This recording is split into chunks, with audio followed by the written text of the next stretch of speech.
Okay, thanks. I will continue the trend. I saw the list, and there were some foreigners on the list, so I'll continue to speak English. I'll just use that as an excuse, even if they did go home by now. If there's a communication problem, I'll try to do it in German, but then just raise your hand. So we talked this morning about offensive concept against man-to-man, and you know, I don't know.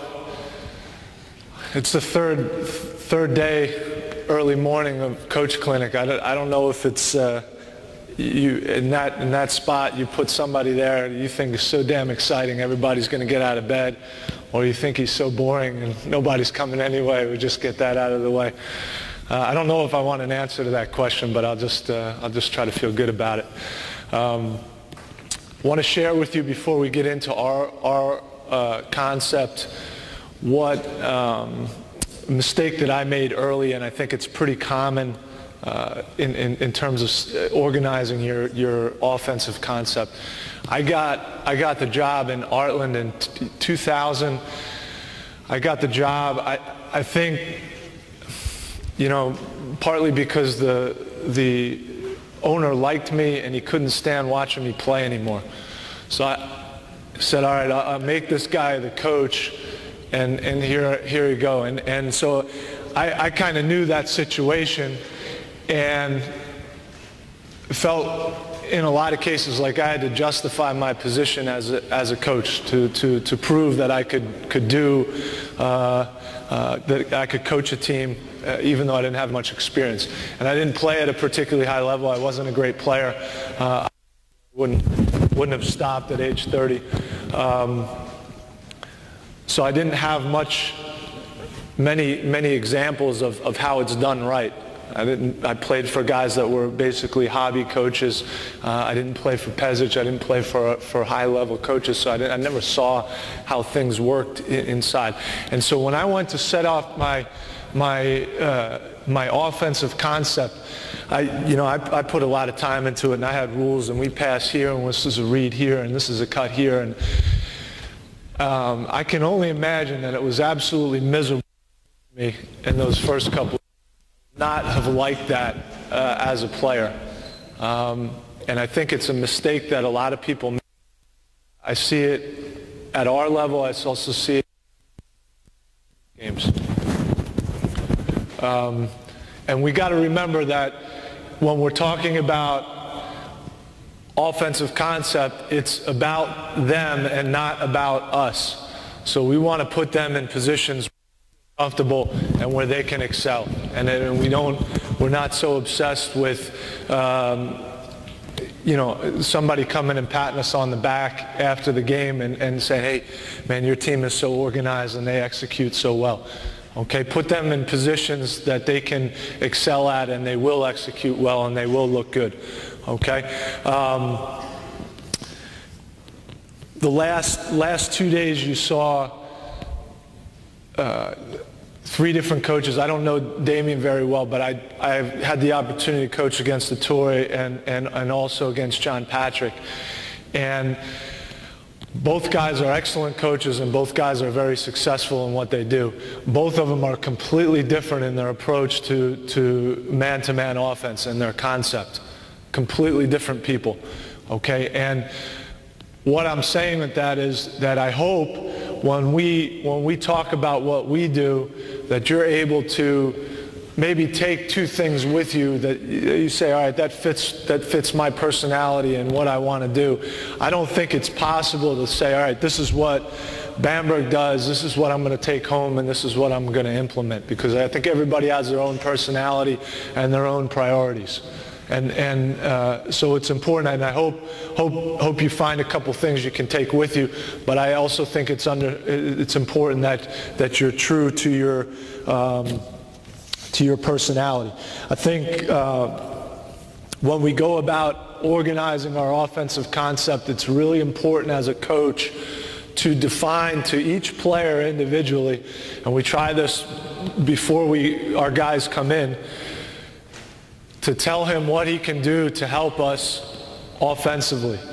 what he can do to help us offensively. I want to make sure we avoid telling players, listing all the things that we don't want them to do, even if the guy's not very talented. You don't shoot, you don't pass, you don't dribble. You know, listen, first part of practice, I'm going to send you out in the forest and you just practice setting screens on trees. That's all you can do. You know, it's demoralizing to the player, and we need to tell. They want to know. They want to know what's their role.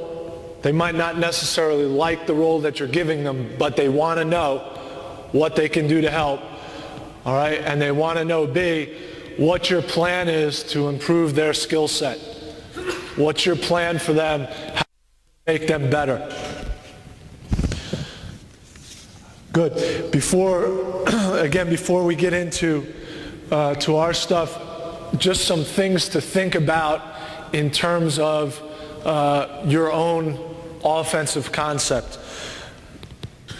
Ettore talked about it from the defensive side when he said, all right, well, we don't want to give up easy baskets, and we don't want to give up catch-shoot threes, and we want to force teams to shoot pull-up jump shots, okay? A few years ago in the NBA, there was a big movement toward putting stats to things. It wasn't just any more free throw percentage and field goal percentage and those things. They started looking at some extra stats, and I think Houston was kind of the team that really was the forerunner in developing the NBA statistics that they have now. And originally what they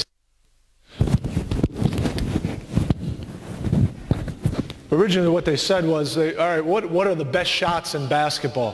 What are the best shots in basketball? And how trade on the best shots in basketball? And I know that a little bit about this because Jacobson was in training camp with them. He said when he arrived there, he had a shot chart on his chair stacked. He had every shot that he ever took as a player. They had already gone through and charted. Impossible for us. They have, I don't know, 400 interns that do that crap. But what Houston said was, listen, the best shot in basketball, highest percentage, is a free throw, obviously. The second highest percentage shot is the two-point shot in the painted area, mostly, obviously, dunks and lay-ins. Okay? And the third highest percentage shot they found was the corner three in the NBA. That was third behind free throws and lay-ins.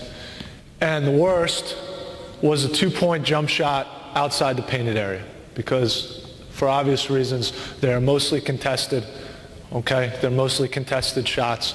Okay, and they're mostly off the dribble. Okay, catch-shoot shot is in the rule always going to be a better shot than a pull-up shot. It's just that way. Why? You have more time to get it off, and you have less moving parts. The balance is much easier. We all start teaching shooting with balance. Everybody starts that way, or should start that way, and it's much easier to get your balance on those shots. And that's why the percentages are different. I think there's an interesting, just to get you thinking about offensive concept, there's a really interesting website called 82games.com, 82games.com. And they take some things in the NBA and they think about, all right, what's the difference between this and that? And they hire basically students to chart things, and then they give you a statistic for it. There's something, if you pull it up there now, you'll find it pretty quickly. They were taking the Sacramento Kings, and they took from last year, and they looked at how do the guys shoot contested shots and how do they shoot uncontested shots. And the difference is so unbelievable what their shooting percentages are. So that's obviously something we want our guys to understand. If you're talking about good shot, bad shot, we really need to talk about contested, uncontested. Obviously, there's differences among players. What is a good shot for Nowitzki is maybe not a good shot for Pleiss. That's obvious. Okay, but in general, contested versus uncontested is a pretty important thing. Two other stats that I'll, just to keep in mind when we start teaching offensive concept. They do on the same website, and it's pretty accessible, about how long players hold the ball, how long they hold the ball when they're in offense, and they chart with a stopwatch how long guys hold the ball. And the stat is not surprising that comes out of that, because it's what coaches say, but I think players can react to that a little bit better. The quicker you move the ball, the higher your scoring percentage, higher your chances are of scoring. I do the same thing with dribbles. I count the number of dribbles in the offense. Oddly enough, the more you dribble, the less you score. So, and that's not really surprising, but there's some things to think about in general terms. When we start talking about offensive concept, we're thinking here, screen here, cut here, pick and roll there. But in general, what kind of shots do we want to take as a team, and what kind of shots are we allowed to take as a team? We got to break it down also when players, we don't want to take all out of our point guard's hand if he's very good in the pick and roll and he can get to the ring and score it.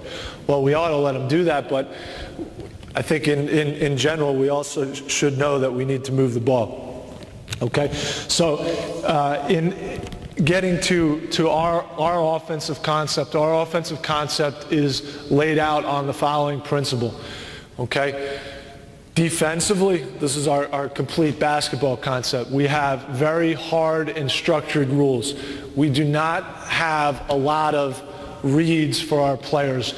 We don't want the guys to have to think a whole lot when they're playing. We drill it every day. We drill it every day. This is how we play this screen. This is how we play the pick and roll. This is how we transition defend. Okay, and there's no gray area. It's clear to the guys what they're responsible to do. We want them to play as hard as possible, and we don't want them to have to think a whole lot when they're doing that. It's very clear for them. Offensively, we want to give them the tools and the structure to make decisions for themselves. So we want to set them up and teach them how to play offensively, give them the tools to play in space the way we think it's important, okay, and then have them make decisions, okay? Our offense is divided into four aspects, okay, in our offense, and I think, three of them you're going to have. You're going to have three of them in determining what your offensive concept is. The first for us is our transition game.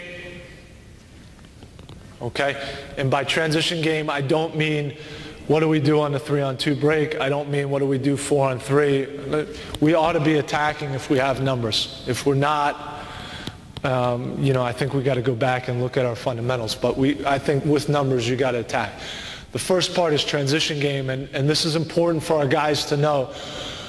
When we're pushing the ball quickly, okay, are we attacking 5-on-5? They've got 5 defenders back. We've got 5 offensive players. We're coming quickly to offense, pass or dribble. Does coach want us to attack? Or does he want us to organize and control? And we have to determine the tempo. Like we got to know what pace we're going to play at.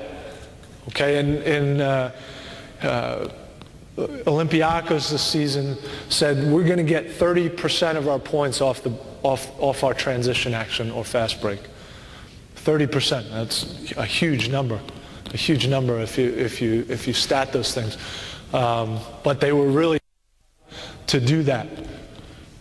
Okay. Now maybe you want more control and you don't run any kind of organized transition game, and that's fine too. That's fine too. There's been seasons where we've done that, and where some very successful teams have done that.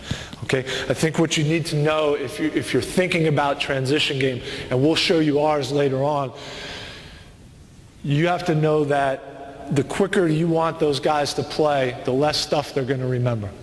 The less they're going to be able to read, and the less stuff they're going to remember. It's really, really important. They did. I read a book in the springtime about, it was about making quick judgments. The book was about making quick judgments. And there's a basketball guy named Malcolm Gladwell. He writes general books, but he's very involved in basketball. Has been at some coaching seminars and some other things. But he's talking in this book, he's talking about the ability to make split-second quick decisions, which I think is pretty important to us. And he talks about policemen in New York City, and he goes through one incident where they shot a guy who didn't do anything wrong. They were in a bad neighborhood late at night. A guy came out of an apartment building which was known to have some criminal activity in it. He's reaching in his pocket, and in the end it ended up being he was reaching for his passport to show him that he was legally here, and he ended up getting shot. There were 4 policemen involved, and it was a big thing in New York City. But, well, in the end, when they went and interviewed those guys, they all had completely different perspectives on where he was, what the guy was doing at the time, what was happening around him. And that is exactly how our guys will be on the break if you ask them to remember a lot of stuff. Make it simple for them. If you want them to play fast, their heart rate's just like the police officers at 180 beats a minute, and they're not going to be able to see shit. Okay, make it easy for them. If you want them to play fast, make the rules easy. Okay? Set plays is the second aspect. Set plays, okay. For the guys that wanted to see our set plays today, I'm going to be disappointing. We're not going to do any of that stuff. I think you don't need to watch us very long to see what we do offensively in set offense. And I'd be wasting your time today to show you those things. Okay, you can watch first TV game, and you get them all in the first quarter. I think things that you need to think about in terms of your concept, setting up man-to-man, put your players in positions. Does he like it at the left block and posting up? Does he like it at the right block? Do you have guys that play better pick and roll going to their right or to their left? Just put them in positions. The goal for us in our set play is not to necessarily to score. You're always allowed to score in our offense. It's a general rule.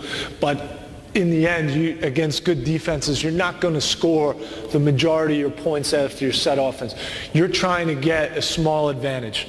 Out of the pick and roll, you're trying to get 2 guys to help so you can start to move the ball. Out of the post up, you're trying to get the guy to dig back or force a double team so you can start to move the ball. So we're not scoring as a rule out of our set plays. We want to put our guys in good position. That doesn't mean we don't care about cut timing. We don't care about screen time. Absolutely. Well, we got to be detailed about that. With us, as a simple rule in our development of set plays, after the second pass, latest at the second pass, we want a pick and roll or a post up. Okay?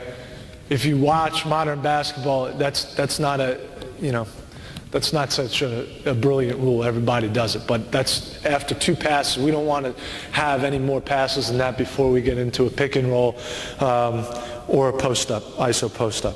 Okay? And I think the other thing I would say is that you have to know your rules in short clock situations.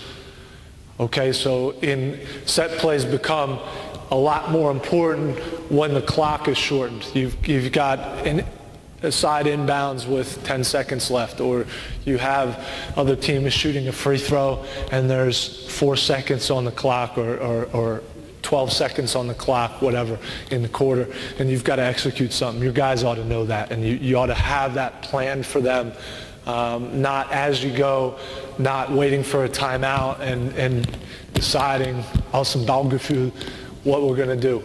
Those guys should know it. If you've got a timeout and you want to change it, fine. But your guys should know it, and they should be able to react without you. Short clock rules. Inbounds, sideline, baseline, okay? And in the set offense where we've got reduced shot clock or we've got the full clock, but we want to use it, okay, and take the last shot and make sure that our opponent has no chance to score. So we got to know those. Good. The third part of our offensive structure is offensive principles, we call it, and basically offensive principles for us are motion rules. How do we react? How do we react when we're not trying to control everything, where the coach doesn't have a set play's over? How do we play? We came in our transition offense, we set the screen, how do we play? Our players have to know that. Our players have to know that. At that point, it can't be a free-for-all. They got to know what's expected of them. And this is where we're going to spend most of the time today, and this is also where they have the most ability to decide how the offense plays out. Okay, that we rely on them to read the situations, and it's up to us to teach them how to do that. So the offensive principles gives us our infrastructure, okay, and how we play offensively. And the fourth part is individual skill work. Okay, and we won't have time to do that in detail this morning. We'll talk about it as we go, but I will give you some thoughts about it right now. Again, reminding you it's about them. You know, if players just see plays diagrammed on the board and asked to remember, then it's about us. I think they really need to know that we're willing to improve their offensive skill package, okay, to be more efficient in our structure. I think early as a coach, they saw too many plays from me and not enough skill work, and that to me is the basis of you guys being good offensively, is your guys have to be able to get better. And it's, you know, you think you can't, you know, you get pro guys and there's, you know, maybe not that much room to improve. You talk about, okay, getting a pro guy under contract is almost like, you know, the girl you marry. You know, don't marry her because you think she's going to be different in a couple years or in a couple months. And that's kind of how the thinking was always with pro players. Take him for what he can do. Take him for what he can do. But I think if you get guys with the right attitude, even older players, more experienced players, will improve and improve quickly if they're willing to work. It's somewhere we've invested the most time the last couple summers was how do we get better in individual improvement. Okay, and I think our assistants who do the most of that work are really, really outstanding. They're working all summer at how do we get better? How do we continue to teach? You know, Arna takes care of Tibor. Okay, how are we going to get him better? And they spend a lot of time with that. Okay, and I think it's important that that every coach is really involved in that. At head coach level, I think you have one more advantage to that. You have the chance, as you decide, in the end, we decide, not the assistants, who plays. They make suggestions. We carry the responsibility. It's important for guys also who don't play or who play a very minor role. When you go out and give them an hour of your time and you're working your ass off trying to get them better, you're giving them a message without having to talk to them. You're telling them that they're valuable to you and that you believe in them as a player. Okay, if you don't do that, you're sending a different message. But if you do that and you are willing to do that, I think it also helps indirectly, really helps you, your ability to define your guys' roles, what you want them to do offensively, okay, and to improve your chemistry. So I think you got to spend your time with your skill work, okay, and show them it's about them. Okay, so let's get on to some basketball stuff, and let's look at offensive principles. Our rules and offensive principles are relatively simple, okay? The first thing that everybody needs to know, okay, is make the ball see you. Make the ball see you, number one. Okay? Second thing is that we want to fill 4 perimeter spots. I've got 6 of them marked here on the floor. There's very few lines, obviously, on the floor, so it's very easy to see. But I think all the white tape marks are our 6 perimeter spots. We want 4 guys on the perimeter filling those spots at all time. Now, there's going to be times where guys are involved in dribble penetration and kicking the ball out or making a play. Well, our rule is once you've passed the ball as a perimeter guy, you've got to get out and find one of those spots again. So we require that once the guys give it up. And I think it's really important when you start talking about your drill work and you're dribbling and making a pass, that you're requiring those guys to continue to run and fill spots. We name them following. Corners, okay, foul line extended, high elbow. Corner, foul line extended, high elbow. 6 spots for us, okay? Good. Our post rules are the following. Let me get a couple guys out, all right? Let me get a guard out. Guard out. Come on, fellas, let's go. Let's go. I need 1 guard. Ball out here. Right here. Okay? Boy, scared the shit out of him. Good. I get a post right here. Good. All right. Our rules for our post guys are simple. Rules for our post guys are simple. If you're on the ball side, let me just move you to the foul line extended. Okay? If you're on the ball side, we want you to post, and we want you to post above the block. Okay? Ball side post above the block. I think just as Damien said yesterday, okay, we want to show both palms to the ball. We've always told our guys both shoulders to the ball, but we want them above the block. Okay, simple positioning. If he is opposite the ball, come opposite the ball, we put him behind the defense. So anytime a post player in the low block area finds himself opposite the ball, unless it's a set play where we're asking him then to set a screen or whatever, we move the ball, we're about to play, we put him behind the defense, okay? As far down as he can be, all right? It gives us the best spacing, all right? Good. If he's on the ball,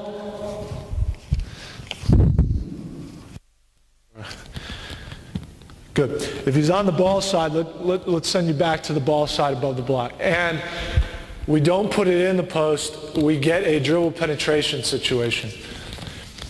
If we dribble it to the middle, we get a dribble penetration to the middle, we send him out to the short corner, okay, to create the space. All right, this is how our bigs have to move. All right, if we get a baseline drive, which is the more likely scenario, we have to teach our big guy to come behind and use the free throw line extended, okay, as his goal. And if there's guys who are not particularly dangerous in that position catching the ball, and that's fine. We'll get to in a minute how we teach them to be effective once they do that. Okay? Good. All right, let's come back and let's look at post feed action. Okay? Palms to the ball. Ball comes into the post. All right. I just say as we go, we're showing you the structure. You really work at your guys passing. You really got to work at your guys passing. I think it's really hard. There's certain passes that our young guys aren't particularly good at. I think post passing is one of them. Guys are really struggle feeding the ball to the post. Okay? And if that guy is open, he has to get the ball. And we have to give him the ball if he's open in that position. Okay? And I think we got to really drill, and again, we're not talking about individual stuff today. It's just a little too much, but we got to teach our guy how to put it in. So most of the time with us, with the exception of Tibor, we bounce past the post. Okay? I think that's what you have to do. Okay, you want to bounce past the post, and so you're working on faking high and passing low, and you're working on your guy getting angles to feed the post, and it's really important that we drill that. Okay. The other thing, and this is new, this is what we'll do this year. Okay, put the ball back. Is that we're again in a classic post-up position, but as the ball comes, we will ask our big. We'll ask our big to open up. So as the ball's coming, we will move him out. No, oh, give it back. That's an unrealistic pass. So we're going to make the bounce pass like we just talked about. Okay, as the ball's coming, you're going to open this way. Here to receive the pass. All right? Let's do that. Ready? No. You're here on the block. Okay, I'm behind you. Ball's there. You're going to open this foot up, out as the ball comes. Okay? Let's look at that. Okay? Good. All right. Why are we doing that? Good. We had to look a little bit at putting Pleiss in a better position. I mean, he'd had trouble scoring it down there. Basically had trouble getting his footwork right and opening up, and we'll do this. I think it'll help him a lot. We have an older Serbian player named Šuput who does it automatically, and we had in the spring we had a friend from the Knicks had come by, and he'd gone through all their stuff, and basically it makes a lot of sense. It's what they're doing. They're opening them up. Why? Well, if we talk about what Damien was talking about yesterday, the most important thing is that he can pass and catch, and he's set up now to pass through the elbow as he talked about, and I think that's a pretty important point.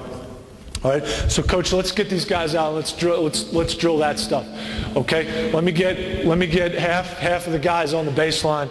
Okay, and let me get half of the guys. That's fine, right there. Foul line extended. Let me get you guys with balls. Let me get you guys without. We're opposite the ball.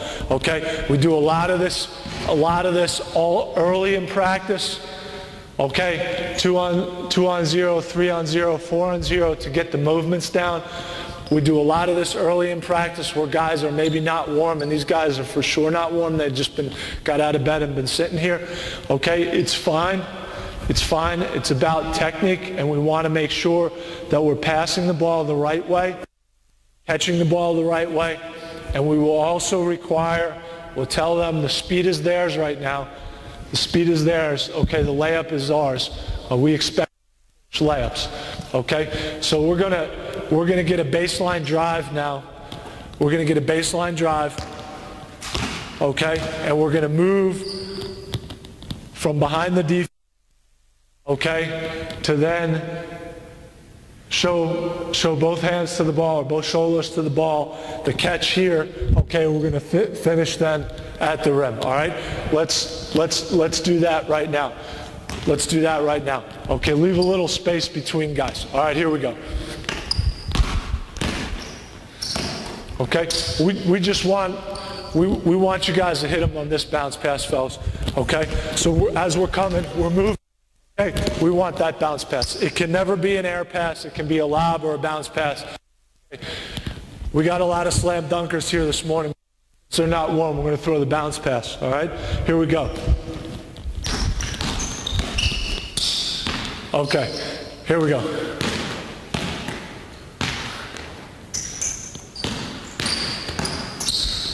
Come on, guys. Let's go. Let's go. Good.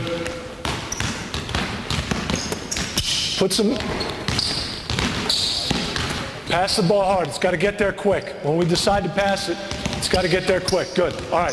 So we want, hold it up, guys. Hold it up. we really want to emphasize our passing in that, okay, and make sure it's a hard pass. Now, we're going to drive it to the middle,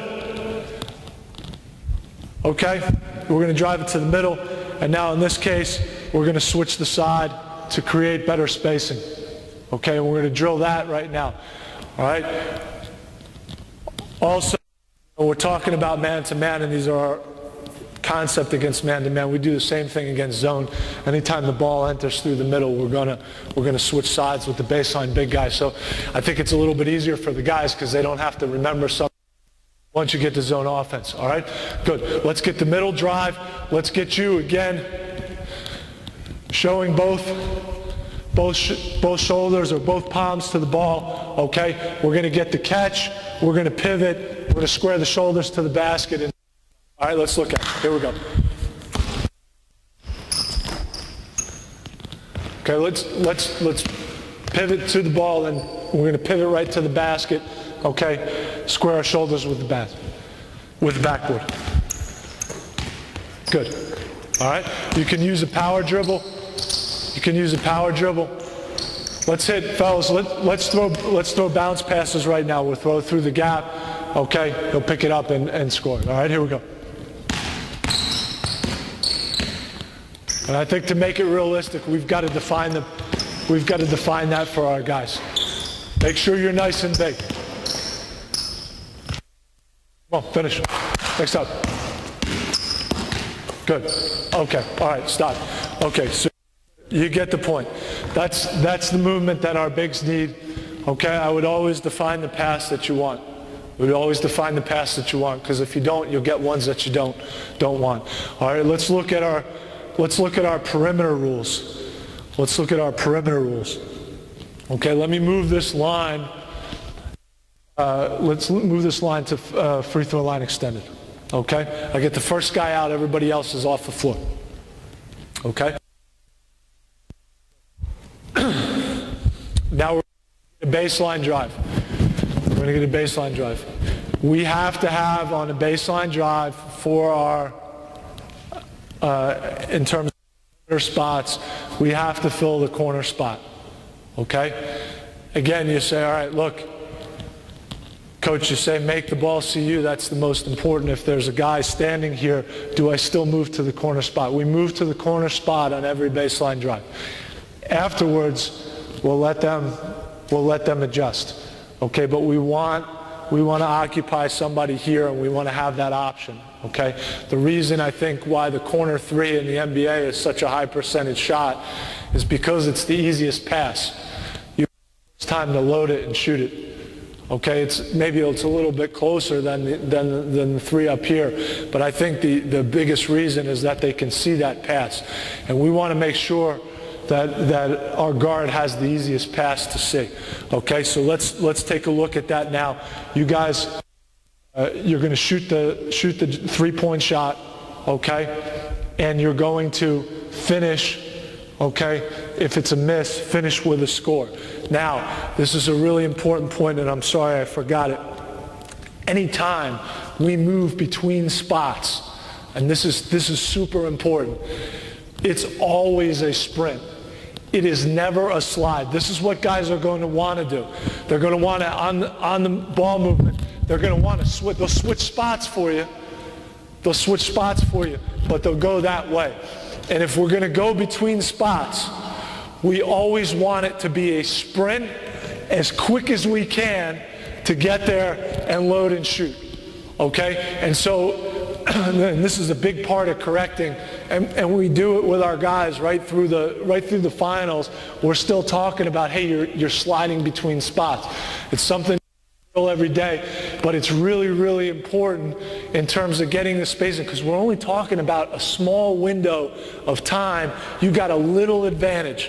And you're trying to give the guy the best possible situation to play it out. And if we want to do that, okay, we got to have them sprint to spots. So I know you guys aren't really warm, but I do want you to sprint. Okay, let's look at it. Here we go. Okay, let's finish with a score. All right, file it. Both guys file it. Finish it with a score. Here we go. We want the mentality. All right, let's go. Let's get off the floor. Let's move. Sprint. I want you to sprint. Okay? Good. Finish. Finish. Let's go. Get off the floor now. Finish. Okay? Good. Drive it. Drive it. Here it is. Here it is. Here it is. Sprint to the spot. All right, here we go. Here we go. Boom. Okay. Okay.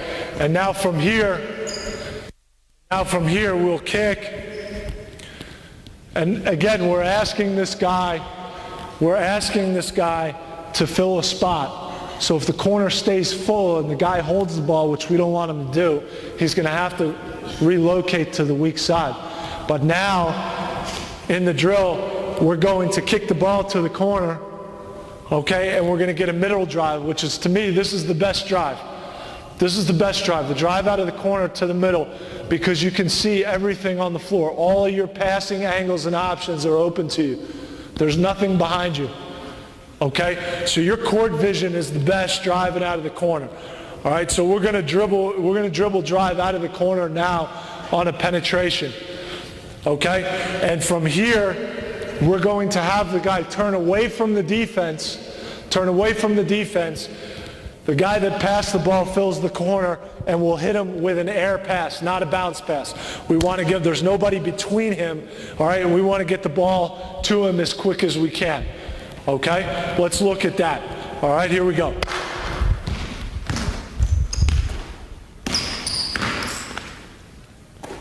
Okay, throw it from your hip. You turn and throw it from your hip. All right, here we go. Good. Drive it. Good.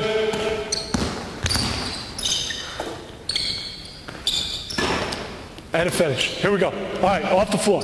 Off the floor. New guys.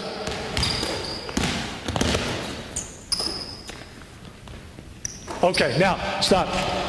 What we want to have our guys do, okay, is always, when possible, catch the ball off of the hop.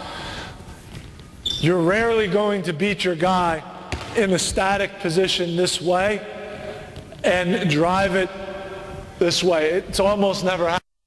So as we move between spots, and we'll work on it by tossing the ball out, we want a guy to hop, boom, and now be off, okay? And that we can work, because you can get your momentum that way. And it's really important. You see in drill work, here's where the guys are going. And it's slow. His guy is not helping. There is no chance in hell that I'm going to get the ball to the corner unless I beat my man. So we really want to make sure that we, even in 2-on-0, on our skill stuff, boom, it's a hop, boom, and we're getting off the spot quick. Okay, let's look at that. Toss yourself a ball. All right, here we go. Stop, stop, stop, stop, stop, stop. Here it is again. Come back. You got to sprint. It's got to be this. Boom. That's where we need you. Okay, here we go. That's it. Turn away from the D. Okay. All right. All right, that's a pretty good group. Good job. All right, next up. Here we go. Off the floor. Boom.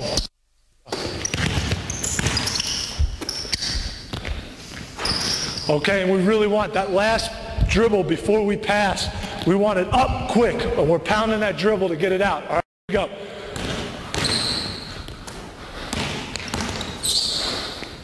Okay. All right. Let's move this line up to here. Let's move this line to the corner. Okay, because we have different drives at different angles. Okay, now we're driving it from the high elbow. Okay, initially when he catches the ball, we're always trying to give him the most amount of space. Okay, the most amount of space. But now once the ball starts to move, we've got to change spots. Because what his defender's doing is he's hanging in here most of the time, and he's reacting to the ball. Okay, and then it's important that we change our spots. Okay, so now we're going to have a drive from the high elbow. We're going to move from the corner to foul line extended on a sprint, And now from here, as we move, go ahead, drive it. Okay? We're going to have the guy catch in the hop step, and we're going to drive it to the middle. Okay? And on here, going to the... Okay? We're going to try to pass here, high. We've got our passing options. We've got no steals in here. Okay? And be able to finish at the rim. Okay? So it's a hop step, boom, here, and we're going, last dribble is up high. It's not here at the hip. It's up high above the defensive arms, okay, and we'll finish it at the rim. In fact, let's do this a little easier for these guys because I'm not sure that they've done this before. Let's move them over to their right hand just so they feel a little more comfortable and you can see them do it. All right, let's move over here, fellas. So we're driving to the right. Okay?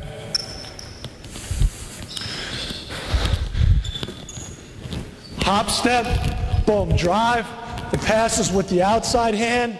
This guy's got to relocate, boom, to get to the spot. Okay? We've got to be spaced. He's got to get to the nearest one. Okay? And now we're catching on the hop step. We're driving. Okay? We used to tell our guys, try to get your arm extended as quick as you can. All right? When our friend from the Knicks came in and talked to us, he called it bounce to high. Bounce to high. So we had that last dribble up to here. Nobody can dig at it. And we get the ball to the rim much quicker. Okay? And I think the NBA guys do that better than we do. And that's something we can really learn from them. Okay? Ready? You're going to sprint to the spot. All right, here we go. Here we go.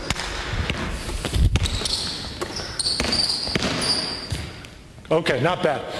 Bam, last one, up high. Okay, not bad. Okay, catch it with all your options though. Hold up. Catch it with all your options. You're sprinting to here.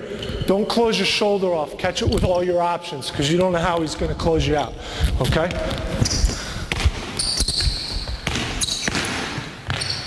Okay, next up, here we go.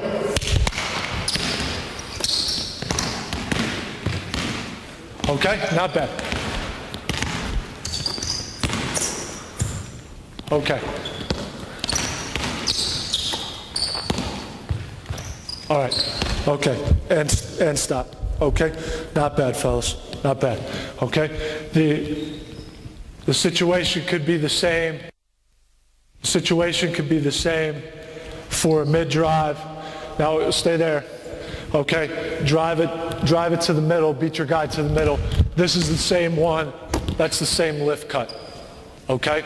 So we're always changing. We're always changing our spot. Again, all we have to do after a while is tell him, hey, make the ball see you. And he knows. Okay, he knows he was standing and watching, and we can't do that. I mean, it's you know, to look at it from the other side, their coach is teaching just like Ettore was doing. You know, here's the pass line, here's the basketball. It's all nice, but now you got your guys moving, and it's a lot harder to play. And you're winning.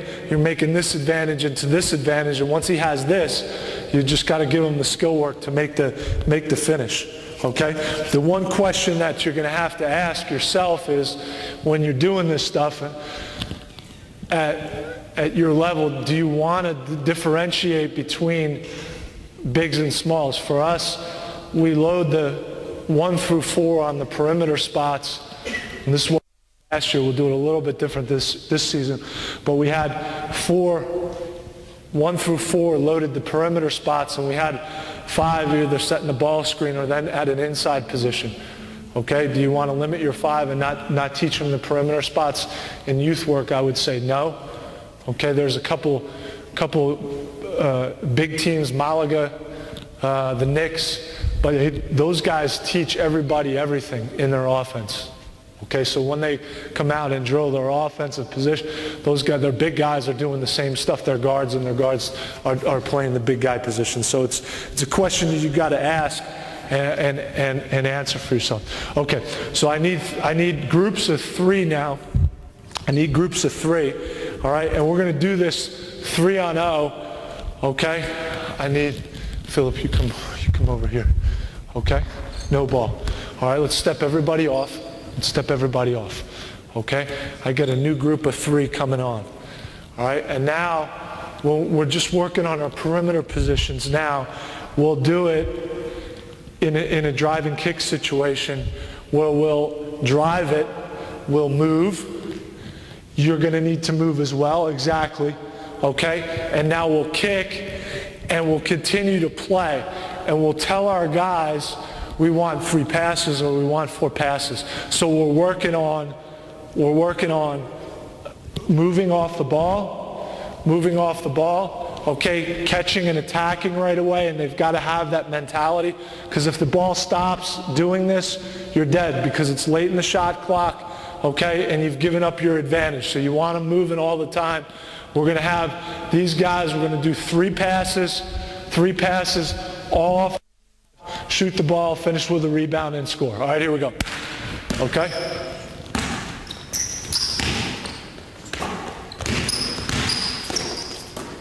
Okay?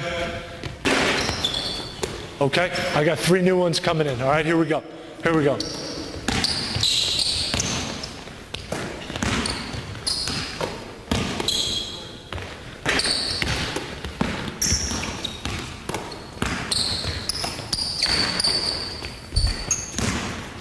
Okay? Good. And again, you see guys cut corners. I'd really hold them accountable to the spot. Use these spots as orientation points. I'd really hold them accountable to getting to the spot. Okay? Good. Let's add a post player now. Post player now. I need a big guy. Okay? All right? And now you can decide where do you want to line your guy up. We're going to start him off the ball to start. Okay? So we're 4 on 0, and we do this a lot in ups. And we're adding our, in principle, our 5 guy, or in some situations in our offense, our 4. This year we'll use our 3 down there a little bit. So you have to define what works for you. Again, just keep it simple so your guys know. All right? Opposite the ball. Opposite the ball. Let's get a dribble drive. Let's get a dribble drive just like we've done it. Okay? Good. Right. Now we don't want to lift you that high. We want to get you to the top of the circle here. Okay? So just like the drill work in the beginning, we can get here. Now, we've got a kick. You've got all these options. All right? You kick, you reorientate. Okay? And we're going to move you then away from the ball and then always into these positions. You get a middle drive, you're switching sides. Okay? Here we go. And, you know, it's okay to do this slow in the beginning so your guys know. And they should feel comfortable with it before they start sprinting. Okay? You okay with that? All right, let's look at it. Okay?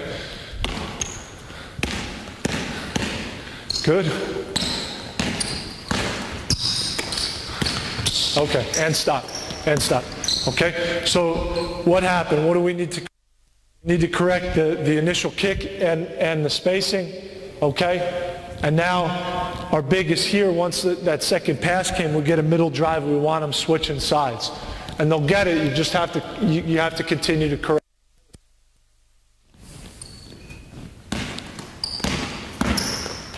Good. Good. There you go. Switch sides. Let's do it quick, though. There we go. Okay? Good. And again, as much as we let's keep it simple for our guys, and let's ask our guys to keep it as simple as they can. On that drive, we switch sides.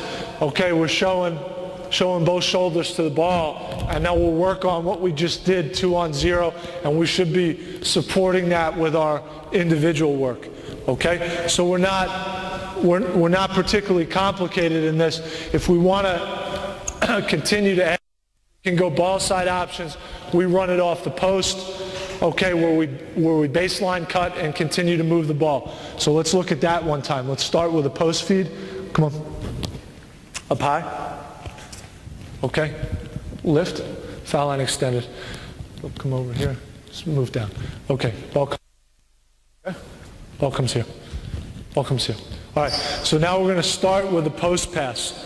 Now we're going to start with a post pass. And we may have even in 4-on-0, and I think this is always good to have your coach, if you got it yourself and your assistant coach, to try to get him involved. And you know, maybe we challenge the pass so he's not just playing the drill. Okay? So now the ball comes in. We're asking him to post above the block. Okay? Here we go. All right, ball comes in. Ball comes in, right? Okay, we get a baseline cut. Okay? All right? Just Damian said yesterday, it's really important. He called it passing through the elbow. We say we want foul line extended position, okay, which is the same thing. Okay? And now we'll have everybody changing positions and ball out of the post and play. So it may be we'll have him kick. If he kicks, let's say we kick it over. Go and kick it. Okay? Good. Now we've got a drive position. We get our guy behind the defense and we start to play. Or maybe you feel like it's important that our big follows for a pick and roll. Okay? And then you do that, but it's still all principles. It continues in principles. The last part I want to show you with this before we show you transition offense, because we're getting crunched a little time-wise, is this. We put the ball with Philip. All right, here we go. And let's get another post guy up here. Okay, and let's occupy that spot. Okay, let's dribble it off to the foul line extended. Okay, again, using our orientation points above the block. Okay, ball goes into the post. All right, we get our baseline cut. Okay, we continue to move, but what we do is that we always have our opposite post always spread in that position. Most of the time it's our 4 here, but not always. This is our cut rule, and there's a lot of ways to do it, but our cut rule is that we dive this guy, okay, to the top of the circle. Right? And because we think that spacing opens up, because we got to, come on, let's move.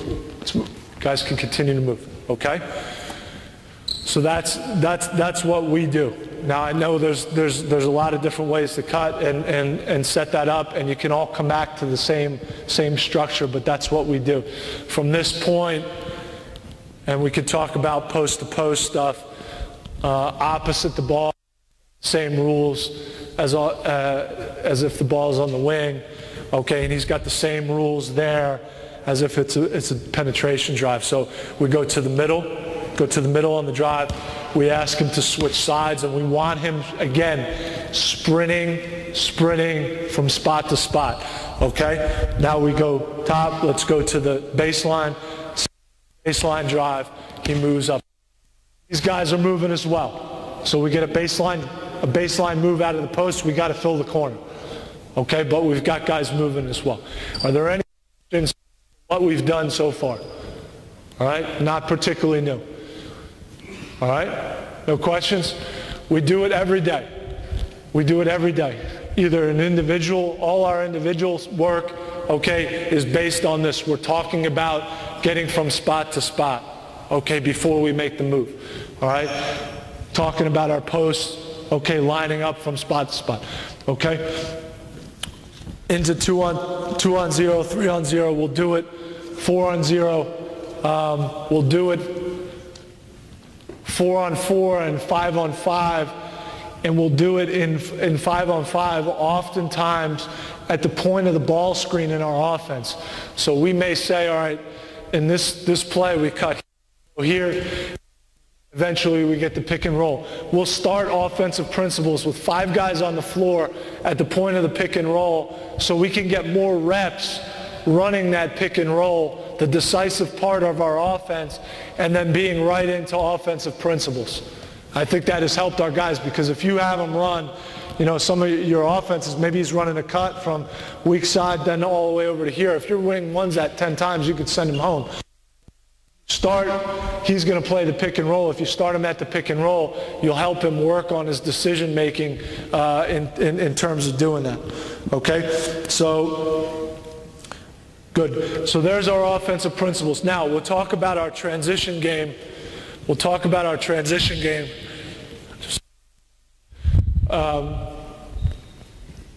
And basically our transition game is this, because again, we said if we want our guys to play fast, we can't give them a lot of stuff to remember. They got to feel really comfortable in what they're doing. Okay? And so what we have them doing is essentially this. Now what I need is, I need a point guard. Okay, I need 2 bigs. Okay, let's get them all in black. Okay, and I need 2 wing players.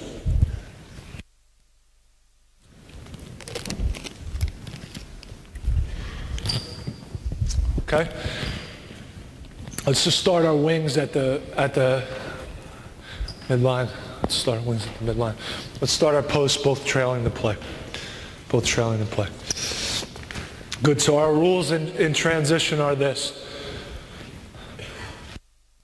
Our wing guys, and we don't differentiate 2 and 3, and we use multiple guards, so we want a perimeter guy filling outside lanes. We run them as hard as we can, okay, to the corner. Okay, looking back to the ball, but they've got to sprint to the corner, okay, and if they don't get the ball, they can bounce off the baseline. All right, but we want the corner spots filled.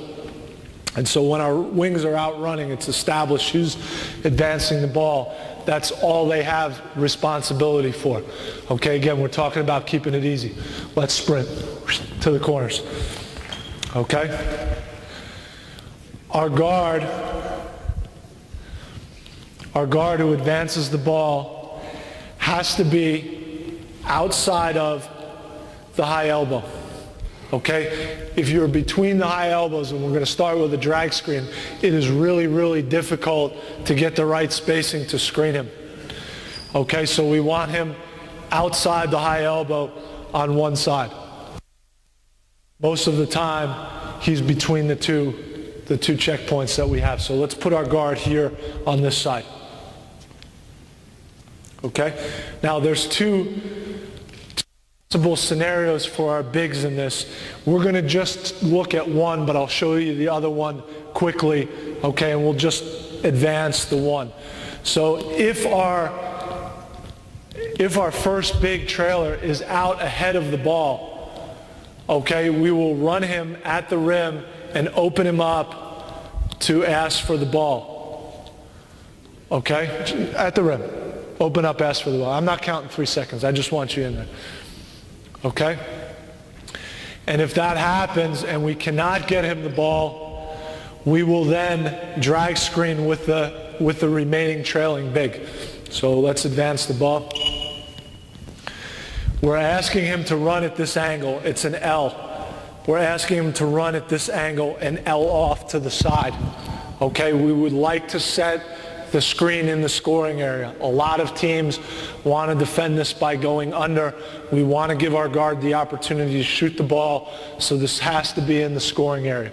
It's got to be an L cut. Guys will tend to want to do this and run on a straight line. But if they do that, the under is pretty effective defensively. We've got to have the big running to the three-point line area and L-ing out. It is okay if it's a little bit slower. All right, we care about the quality of the pick and roll. Of course we want to do it quick, but the quality trumps the speed. So let's set that screen. Okay? Good. Now we have, with the pick and roll, it is for us offensive principles. All right? So it depends on who this guy is for us. All right? It depends on who this guy is. Once the pick and roll is set up, there is no more post up. He clears behind the defense, under the defense. If he is not a guy that we want the ball on the perimeter, we will stop him here beneath the defense and open up, sealing it on the pick and roll. If he is a guy that we are comfortable with at the perimeter position, say true put, we will empty him all the way to the corner. We will lift here, right there, foul line extended. Okay, and now we have Now we have pick and roll options, and we are offensive principles. So we drive it off, okay? And you got to really work. I think you really got to work on the 2-on-0 and the 2-on-2 timing of this. But the guard will often get there ahead of the big. The big is rebounding. If we get our guard on a high outlet pass, the big is coming. We can yell sprint, sprint, sprint, but he won't always be there on time, and the guard needs to be able to settle down and wait. Okay, the other thing is when we play the pick and roll, we really want to teach our guard, okay, and we have to do this in individuals, okay, as he comes off, all right, that we are doing the same thing that we would be doing on the catch, okay, and go, that we're coming off with a hop, and we want an inside-out freeze here, okay? Regardless of how they play the pick and roll, we want our guy to be able to do that. So as he comes off, he's going, boom, okay? All right, let's get to here. You've played the pick and roll, you've screened and dived, all right? You screen, you're out, all right? Dive, okay? How do we have it? Assuming he gets to the middle. We have a lift, of course. Right? We've got a middle drive it, turn the corner. He's got to be aggressive, otherwise we might as well just play set play.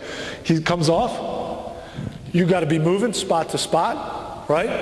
And we continue to get our guys to out of this. Now from here it's offensive principles. So he's going to kick the ball and play the ball, and now we are exactly in the setup. Go ahead, kick, okay.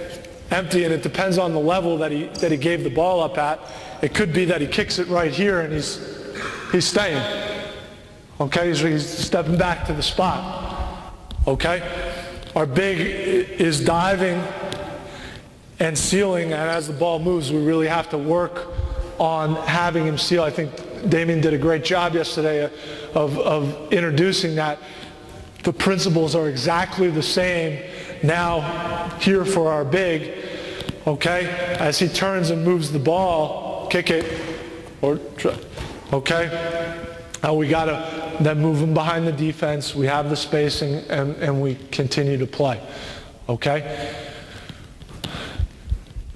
The problem points will be that your guard will hold the ball too long, okay, or that guys won't get to the spots. We really want to drill our guards. We just talk about one dribble pick and rolls, one dribble pick and rolls. We want to get, as soon as we've got two guys occupied in the point guard, we want to get the ball moving as quick as we can. Our rules are always on the pick and roll. Come on up, set the screen again. Let's put the pick and roll in place. Here, ball here, okay, down in the corner.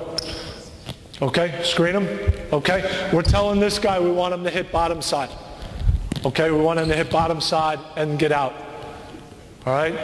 I think it's really important that he sets the screen. I'm not a huge fan of slipping screens. Okay? I want him sprinting into the screen as quick as I can have him. Okay? I want the same principle applied that we use to catch the ball on the perimeter, and that is you play defense. Okay? As I come to set the screen, I am hopping and I'm getting off. Okay? So I'm on the move. I want speed into the screen. I want speed out of the screen. Okay? That we bring people together, okay, and separate them quickly.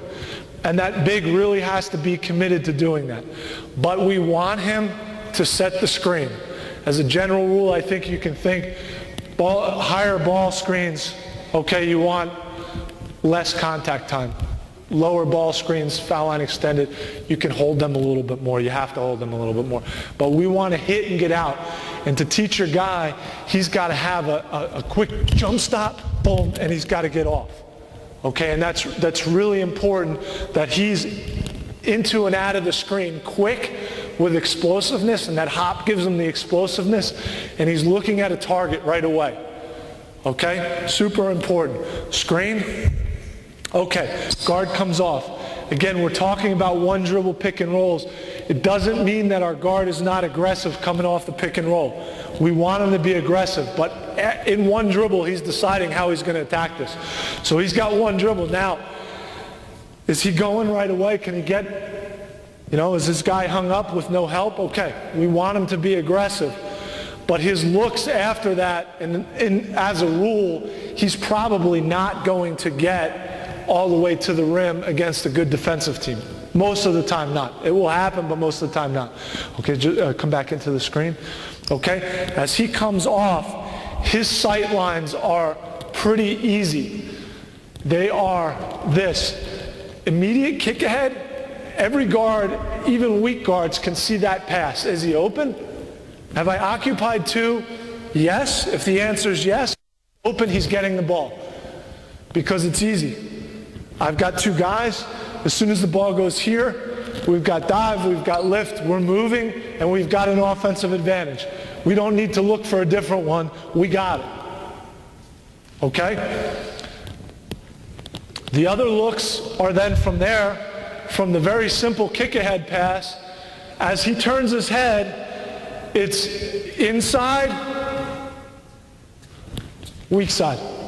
Okay? And we're telling the guys every time they're ready to make a pass, inside, weak side looks. So my guard comes off, he decides, I've got two, I'm not getting to the rim. Okay? That's the easiest pass. He rolls out, he's lifting. He's got inside, weak side looks. Inside looks. He's thinking. Okay? And we want to develop guys thinking that way. And I think sometimes it's easier to have them pass faking the inside before they go to the weak side, to know that they're even looking at that. Okay, we forget about the big guys. Damien said it pretty well yesterday, and it's unbelievably true. If he sprints and sets a good screen and hits bottom side and hops out quickly looking for the ball, he ought to probably get it. Okay? So inside, weak side looks now. Now come back with the ball, set the screen again. Okay? Now, the first inside look, and you've got to talk to him about, is being able to hit the pocket pass right away. And as he comes off that one dribble, he's got to be able to make it in a one-hand pass. Okay?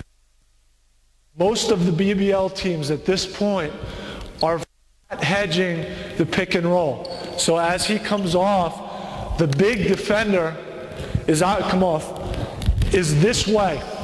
Okay? And he's got a small gap in here. The window is not big, but if he gets it, he's got a pretty big advantage. Okay? And we want to teach him as he comes off, boom, he's got the hop, the inside out, boom, that he's dropping that pass there quick. Okay, so that's really important. That's the first inside look. We go inside, weak side lifts. So, and as we drill it,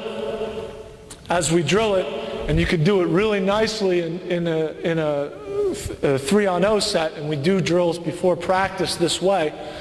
Come off, dive it out, lift it up. Okay, now, boom. All right, well, what do you got? You got ball side. What are you going to be? You're going to be above the block, right? Okay, showing both shoulders to the ball. You got to work on, now you're going to post pass, right?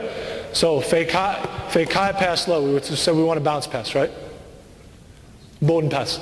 Okay, good. Now what are you going to do? All right, now we're moving spots. Okay, and now we start to drill basketball things, putting. And all it is offensive principles. That's the structure that we have. Let's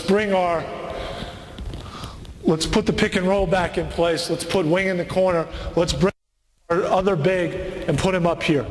Okay? Because this is what, I've got 15 minutes? Okay. All right. So this is what happens more often than not. This is primarily what happens. You have two bigs in a trail. And there's some teams like the Knicks, they don't let anybody run in here because they just want to get into this right away. But we really like the guy going to the rim. All right. We come off the pick and roll, right? And we're passing quick. We can see him quick. Okay? It's got to be quick, and it's a super sprint. It seems so easy. If you watch Panathinaikos in the EuroLeague top 4, they get so many baskets because this guy sprinted from there to there. And Diamantidis came off and hit the big. because there's no help back there. But they did it so, that guy sprinted. It was unbelievable.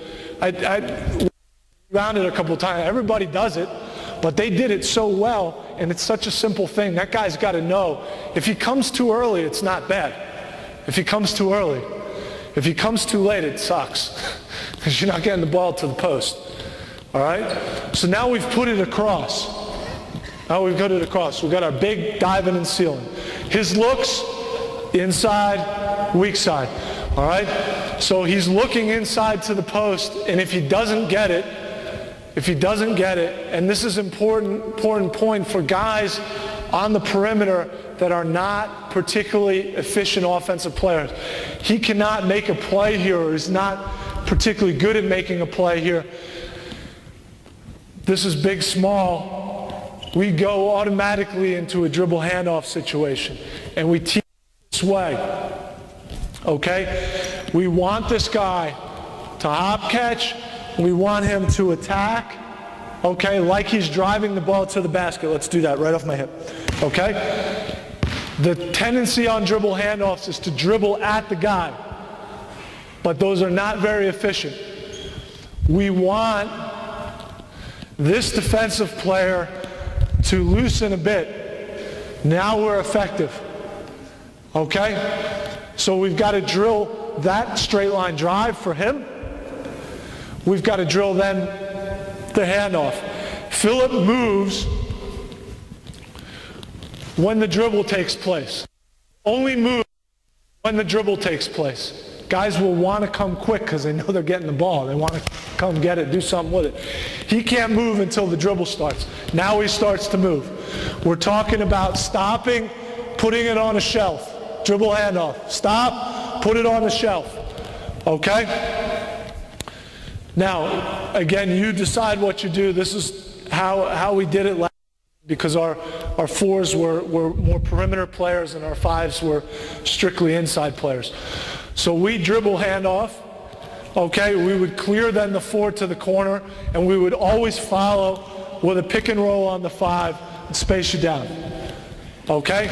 Now we're offensive principles again. The four is the lift cutter. Okay, drive it to the middle, being aggressive. You're lifting. Okay, you can stay. You're okay there. You're okay. I think it's a little tricky when you get two guys right next to each other. You got to kind of read what that guy's defender does. So you may be moving, but probably you're going to stay. Okay? And now we have, dive hard. Now we have the same. Guys are seeing the same stuff all the time. Okay? Pretty easy. The other thing would be, what if the four sets the pick and roll? Let's go have our, switch the big guys, switch the big guys, switch the big guys, set it up again. Komm, hier hin. Da, hier ist die Seite. Here. Okay. Good. Drag screen. Here's our four. Good. Screen. He always dives out. He always lifts. Come on. Good. Now we reverse the side. Now we reverse the side. Okay. Inside, pass, no. Weak side pass, dribble handoff. Dribble handoff. Good. Good. Okay. Now what we did was, because our fours were shooters, we got them out here and lifted them in that position. Okay, so the same, it was always ended with our five. We thought it was important for us to always have our five and the pick and roll. Okay, and with the pick and roll with the five. Okay, we didn't want the four because we didn't feel comfortable enough playing out the switch mismatches. Conceptual idea. Does everybody get that? Do we need to see that up and down? Are you guys all right with that? Okay, questions? No questions? Coffee break? All right, leave you with this. Again, we didn't get to talk about individual stuff, but it's the most important part of this. If you want your guys, and it's really passing based, we want the ball moving quickly, especially emphasis out of the pick and roll. We don't want guys holding it long, and we want to define exactly what their looks are. Inside, weak side, inside, weak side, inside, weak side, so that they can go quick. They don't need a long time to decide, and we cut down the amount of time they have the ball in their hands, and we move. It's very passing-based offense. If you want to do stuff like this, you've got to really drill your passing. 2-on-0 passing. Can be line passing like you do with Uslev. Fine, okay, but work on the different kind of passes that they're going to throw. Demand the passes from them. One-hand passes, both hands. Okay, fake low, pass high, fake high, pass low. Beat guys around the defense. And if you're a coach and you're running drill work, you better set an example by passing well yourself. If you want those guys to pass and you're running a shooting drill, have them pass. Throw hard passes. You want them to remember, okay? You want them to remember where they need to be in the offense. When you run shooting drills, use those spots as orientation points. They'll start to get it. It really helps them. Okay? Don't just have them say, all right, look, we're going to shoot 3 times 10. No. We'll move them from spot to spot. We'll have 2 guys sometimes dribble penetrating in different situations and having them move and react to that. And that's their shooting drill. So they're learning to read. They're learning to read when they're doing it. The other thing is really important. Let's just set up the 3-man on 3. Let's put the wing in the corner. Let's put the pick and roll here. Let's get the other 2 guys off. You can just step off. Okay? Is how does this guy learn to make his inside, weak side look? Because this first pick and roll is really decisive in what we're doing. How does he know? Okay? And I think it's really good, again, here you can coaches to do it, or you can obviously use players, that you show, okay, show in different defensive situations so that he's not doing it dry 3-on-0 or 5-on-0 all the time. He's got to come off, make a decision, make him slow. Okay? But set up 2 coaches playing defense. Coach, can you come out? Just guard the corner. Okay? So we'll say, all right, well, look, you got to come off, and we won't let you go to the basket just yet. Okay? Let's L in, set the pick and roll. Now, he comes off. Maybe Arna doesn't help. And he's got to see it and hit the pocket pass right away. He's out of position. Give him reps in practicing that. Okay? Maybe Arna helps deep on the next rep. He doesn't know it's coming. And now this guy's got to sprint, and he's got to have his hands up.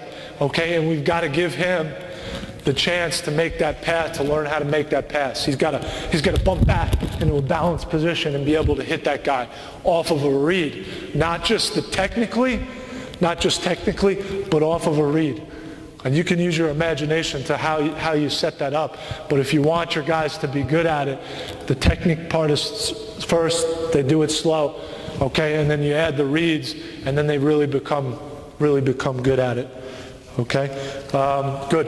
I thank you for your time this morning, and also your attention. I wish you all good luck. I'm around here for a few minutes, so if anybody has some